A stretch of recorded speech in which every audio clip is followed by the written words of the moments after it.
machismo primitivo. ¿Por qué los hombres violan en manada? Ese es el tema del día de hoy, ese es el tema que queremos compartir con toda nuestra radio audiencia. Y bueno, para a cabalidad del tema tenemos dos invitadas especiales. Estamos con Violeta Tamayo y con Alejandra Núñez del Prado. Ambas son integrantes de la agrupación de mujeres Pan y Rosas Bolivia. Violeta, bienvenida a Nación Marica. Gracias, compas, felicidades por el inicio de su programa y bueno, feliz por estar con ustedes, ¿no? Alejandra, también bienvenida a Nación Marica.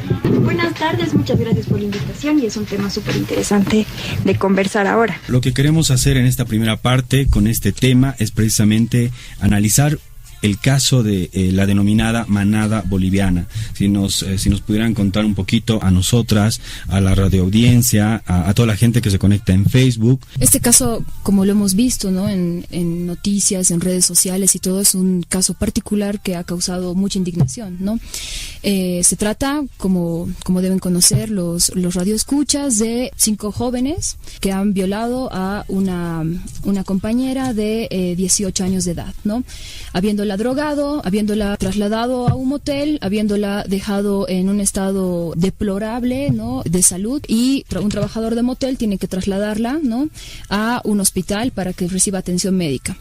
La joven llega y evidentemente se veía, ¿no? El maltrato físico súper tangible, se veía también los rasgos de violación, de agresión sexual en ella, y se produce alrededor de esto la investigación, ¿no? La compañera queda con 15 días de impedimento, ¿no? Y entra a cuidados intensivos.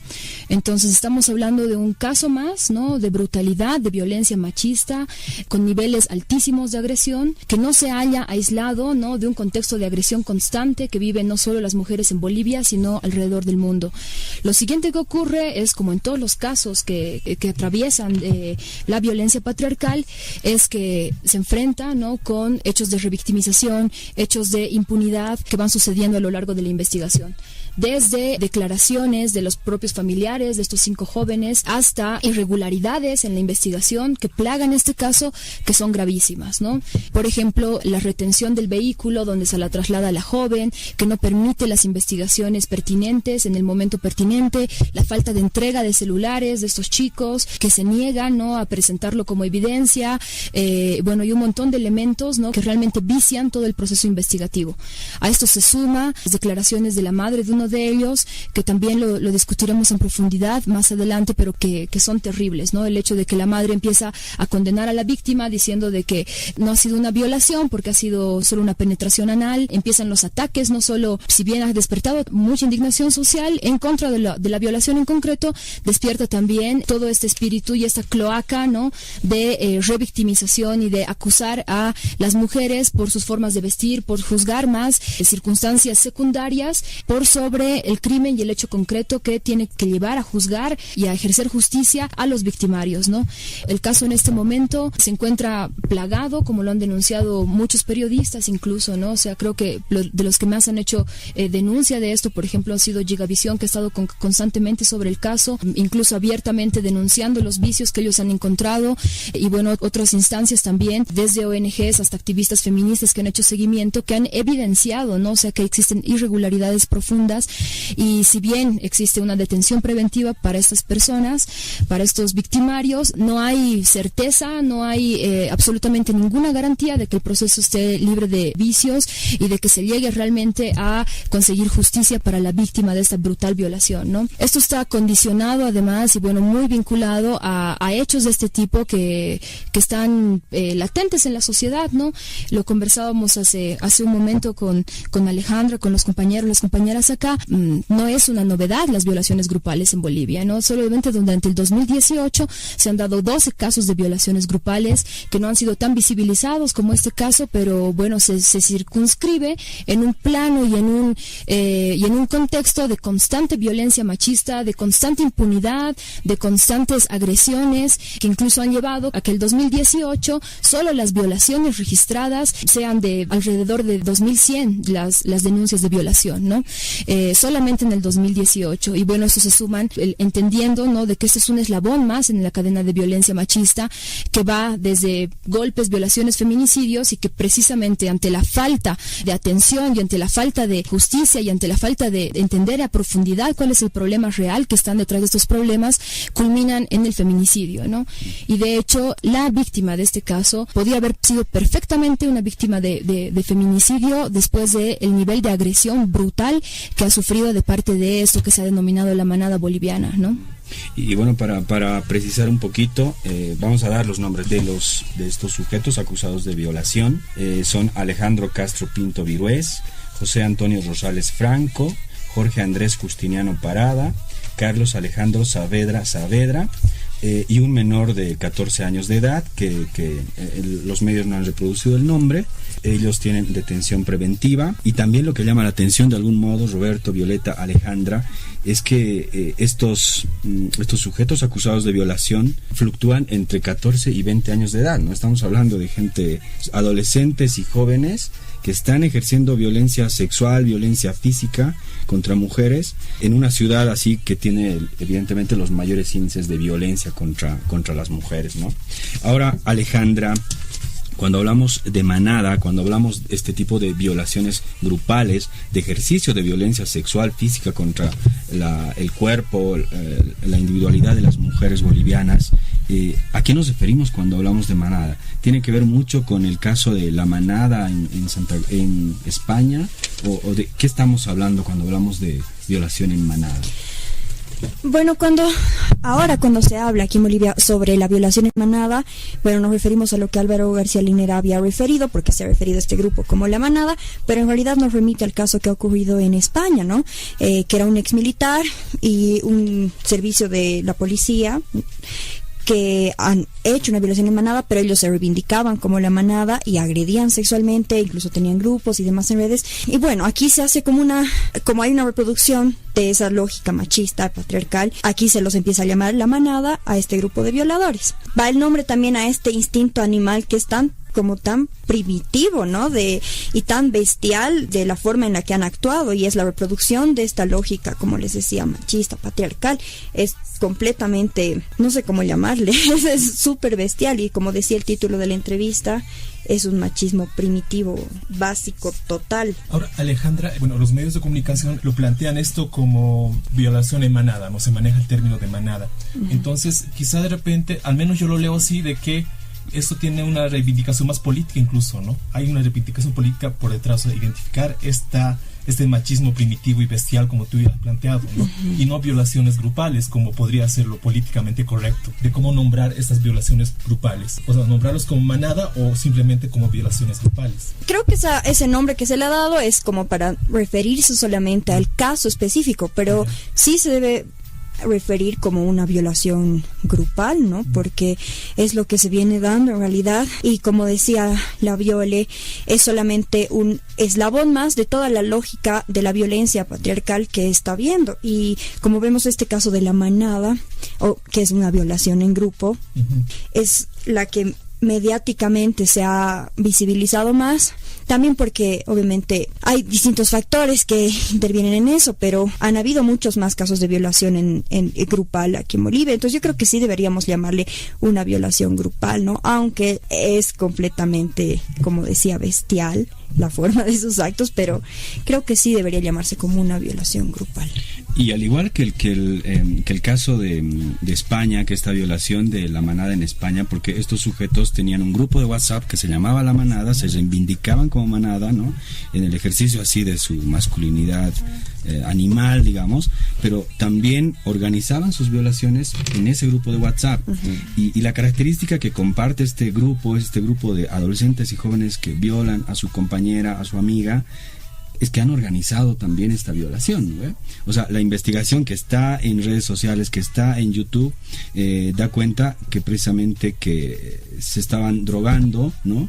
Y que antes de entrar al motel o ya en el motel le hacen beber a la víctima un cóctel con 4 o 5 drogas, ¿no? Donde ella pierde el conocimiento, sujetos la violan y luego ella despierta en el hospital, ¿no? Entonces, referirse a la manada, un poquito así, viendo el caso de España, es precisamente porque estos changos han organizado con premeditación esta violación grupal, ¿no? Y eso, por supuesto, que es terrible, ¿no? Muchas veces, ¿no?, se tratan de asociar cosas que pasan en el contexto boliviano con hechos afuera, ¿no? Y está bien en un sentido porque eso nos permite identificar que así como la violencia patriarcal actúa en España y ha ocurrido esto en San Fermín, y de hecho, como tú lo dices, ellos, o sea, ni siquiera es que es una denominación social impuesta, ellos se han denominado de esa forma, reivindicando lo más brutal y lo más grotesco del acto de la violación y de organizar, ¿no?, o sea, premeditadamente y sistemáticamente agresiones machistas, ¿no?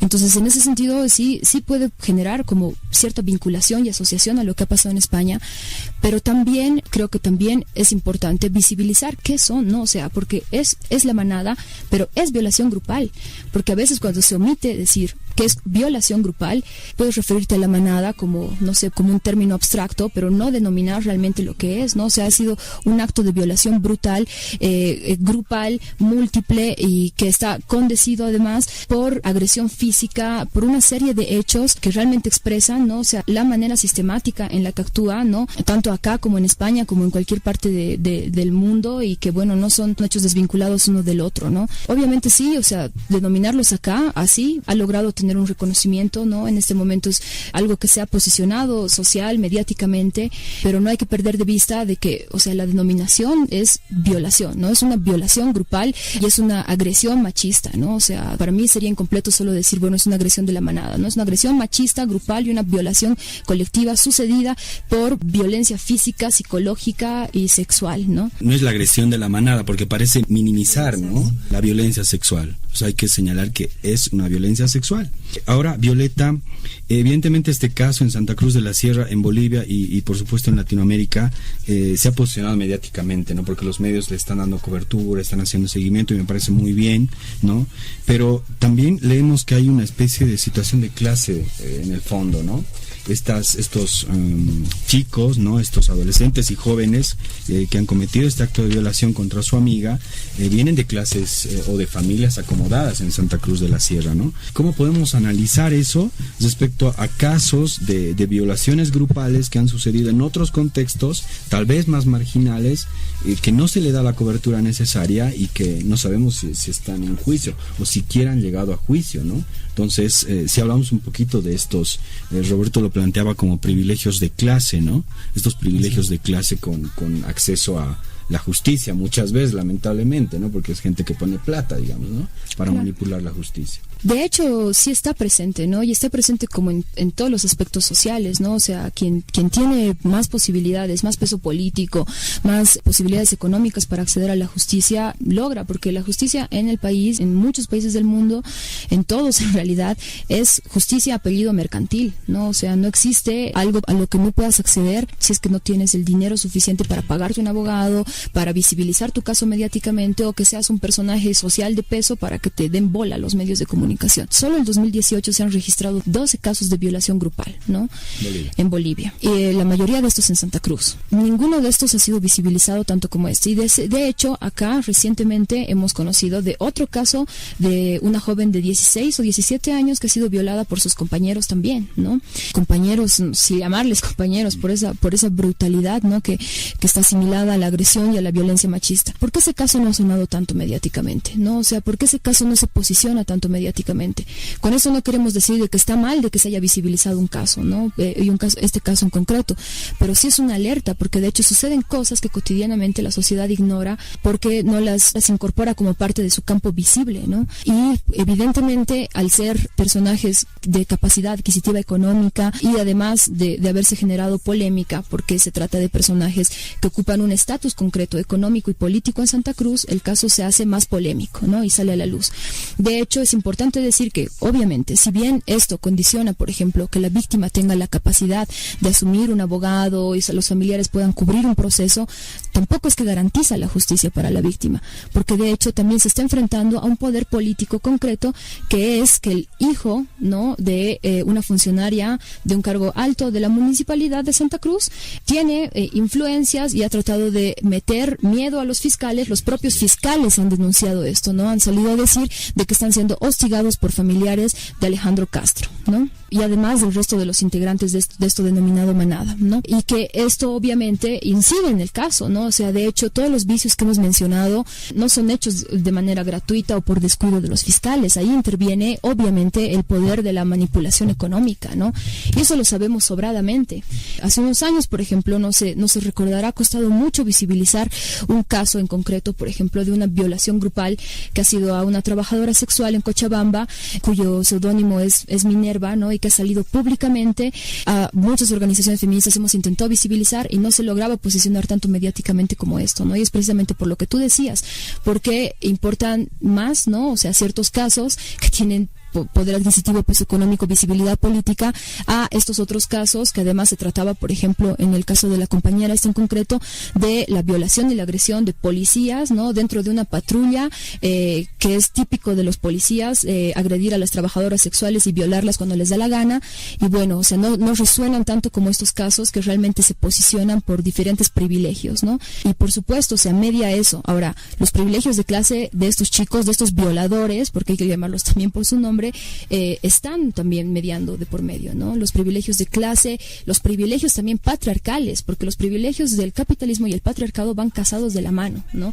Y de hecho estos privilegios están funcionando en contra de la víctima. ¿Y en qué sentido los privilegios patriarcales? Porque los privilegios patriarcales no solo se manifiestan en los juzgados, se manifiestan en las redes sociales, se manifiestan en las declaraciones aberrantes de la madre, se manifiestan en cuando, no sé, pues una víctima de violación va y se presenta a la FELCB y lo primero que le dicen es que ¿por qué se ha expuesto a eso? ¿No? ¿Por qué ha tenido la osadía de salir a la calle con un short, con una minifalda? ¿Por qué ha tenido la mujer la osadía de ir a una fiesta? ¿No? Y bueno, o sea, estos privilegios median, ¿no? Todos estos privilegios casados median y evidentemente, si bien han habido muchas violaciones grupales, no se han logrado visibilizar como esta, ¿no? Ahora, Alejandra, para completar también esta parte, ¿por qué de repente se descalifica a la víctima, lo que señalaba Violeta, ¿no? ¿Por qué se responsabiliza a la víctima, ¿no? ¿Por qué la familia, la sociedad, ¿no? En general vuelcan toda la responsabilidad a la víctima por cómo estaba vestida,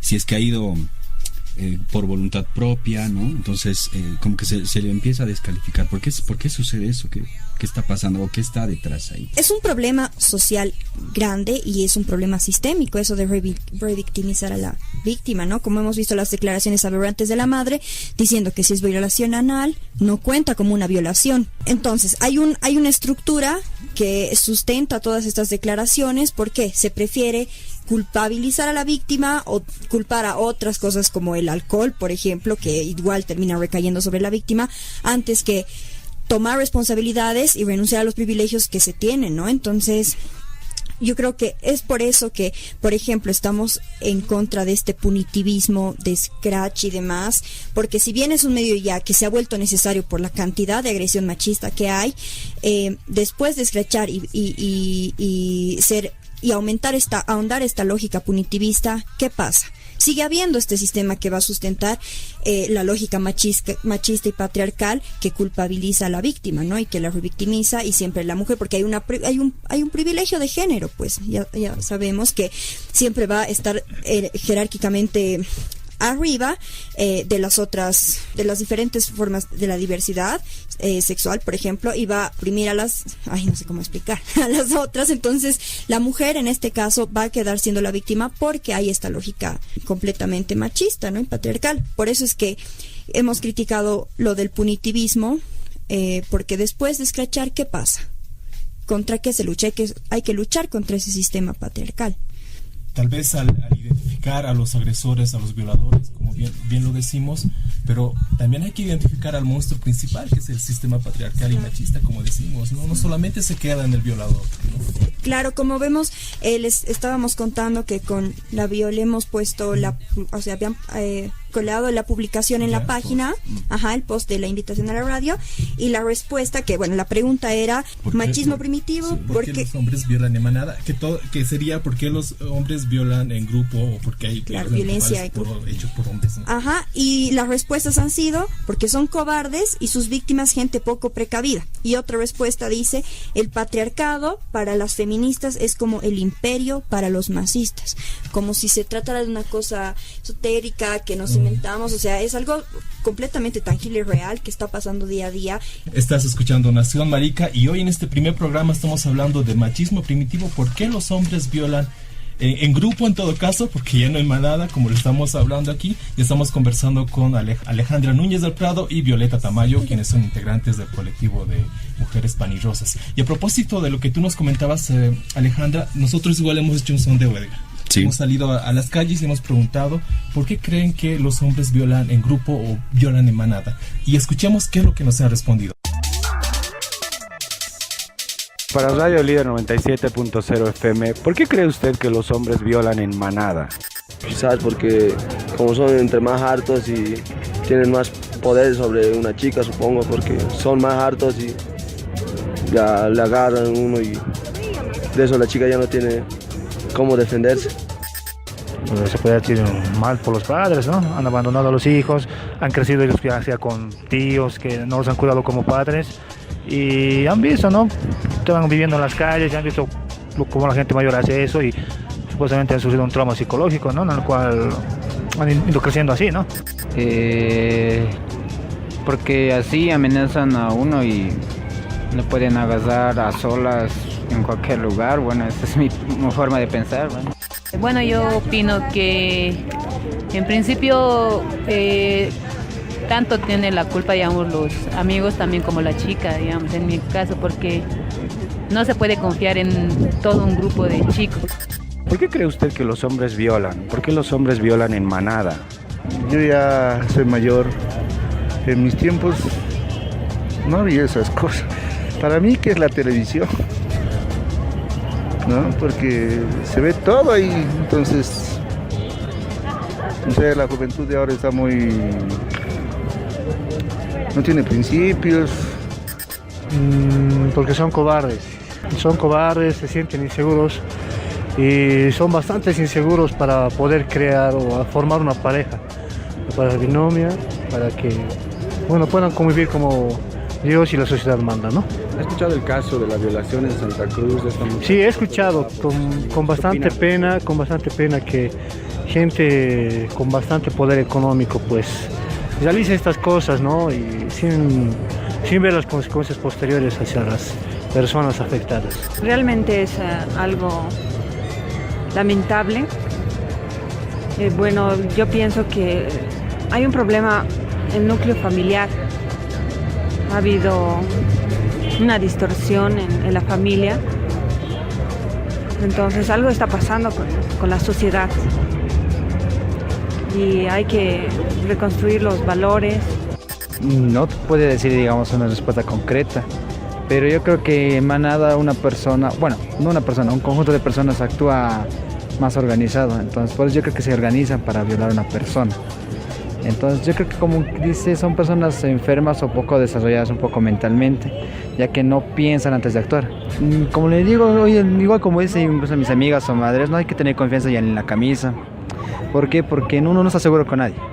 Hasta hay casos de primos, tíos, padres.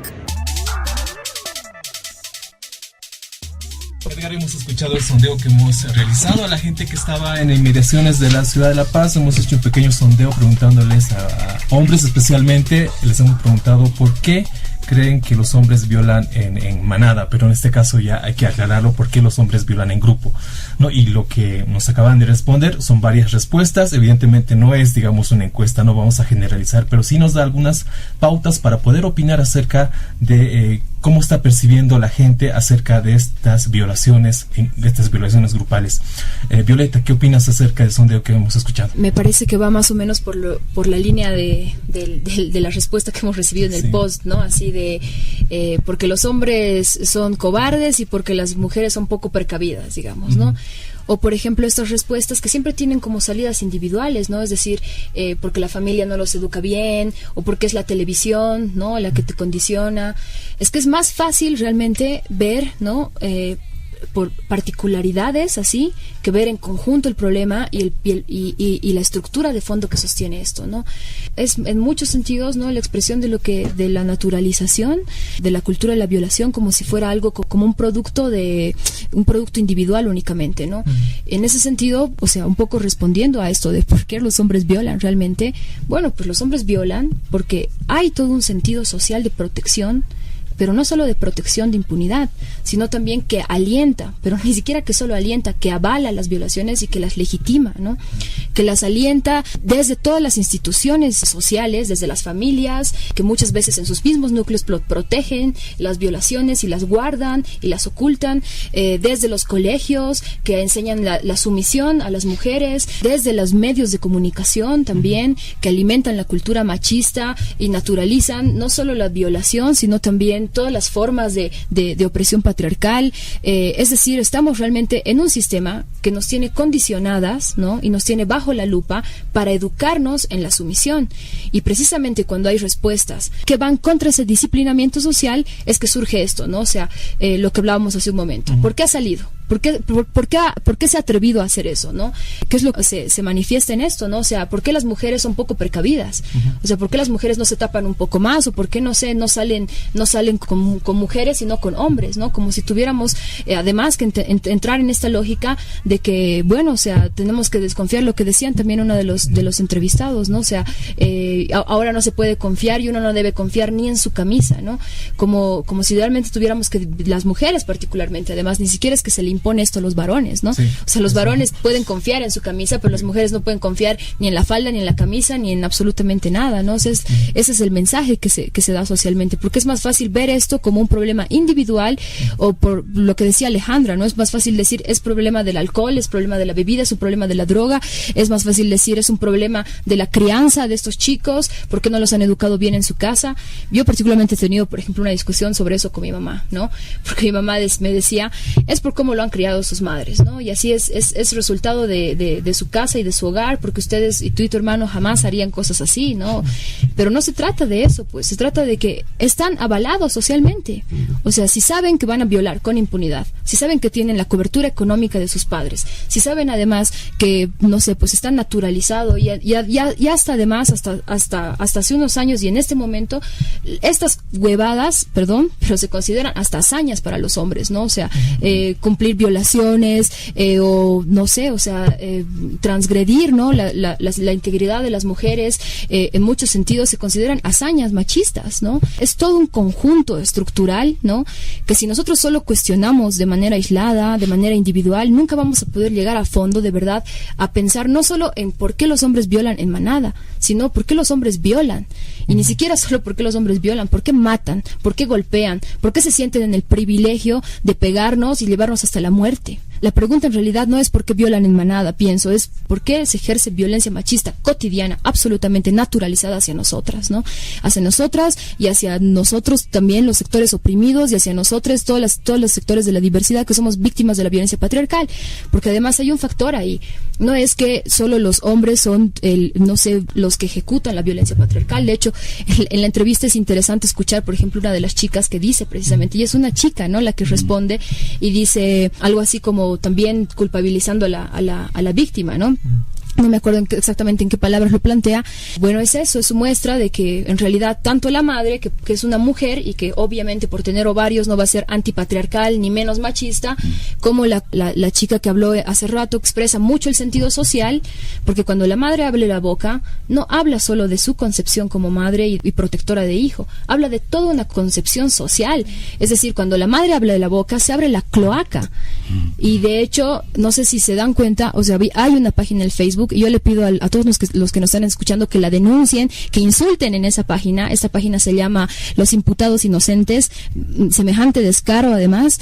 Está en Facebook y bueno, en esta página ponen de todo a favor de estos violadores, ¿no? Precisamente ponen esto de la madre, ¿no? O sea, como que las familias pobrecitas de estos imputados, no, bueno, o sea, no se trata de que sus familias sean malas o buenas, se trata de que hay una construcción social y que esta madre que ha abierto la cloaca social, que destapa todos esos comentarios misóginos contra la mujer, contra la víctima, expresa una lógica de fondo social, una lógica profunda que no se puede encontrar en factores individuales, que se encuentra en nuestra cotidianidad y que hay que combatirla de la misma forma, estructuralmente, ¿no? Bueno, creo que hemos llegado casi al final del programa. Ha sido un tiempo muy corto, muy breve. Ojalá podamos tener también otros programas para seguir abordando estos casos de violencia machista o violencia sexual contra las mujeres. Esperemos que puedan estar también en los siguientes programas y bueno, nos queda agradecerles. Gracias, Violeta, por estar en Nación Marica, por atender esta invitación y bueno, por todo el trabajo que están haciendo desde Pan y Rosas, Bolivia. Gracias a ustedes, compas, más bien por la invitación y bueno, felicitarles por el programa, ¿no? Que arranquen un buen año. Quería cerrar con una cosa muy pequeña, ¿no? Yo creo que particularmente la única salida a esto no es ni legal ni de otra forma que no sea política, ¿no? Porque realmente necesitamos una respuesta política a estas agresiones que también son parte de un sistema político y de un sistema social profundamente arraigado. O sea, la única manera realmente de sanar para una víctima es precisamente organizarse y luchar, ¿no? Y en ese sentido, o sea, no solo Pan y Rosas, sino una diversidad de organizaciones, ustedes mismos tienen una lucha cotidiana, ¿no? Y para todas las compañeras que vienen siendo víctimas de por qué los hombres nos golpean, lastiman, agreden constantemente, creo que la salida es organizarse políticamente, ¿no? Nosotros creemos que la única forma de combatir esto es impulsar un gran movimiento antipatriarcal y anticapitalista también, que combate estos privilegios, que pueda cuestionar al Estado, interpelar al Estado toda la impunidad que protege y avala, pero además que la incapacidad de prevenir estos casos, ¿no? Solo el 20% de los casos denunciados por la ley 348 son atendidos, ¿no? Y que cada 3 días está muriendo una mujer por violencia patriarcal. Este no es un caso aislado, esto hace parte de todo eso.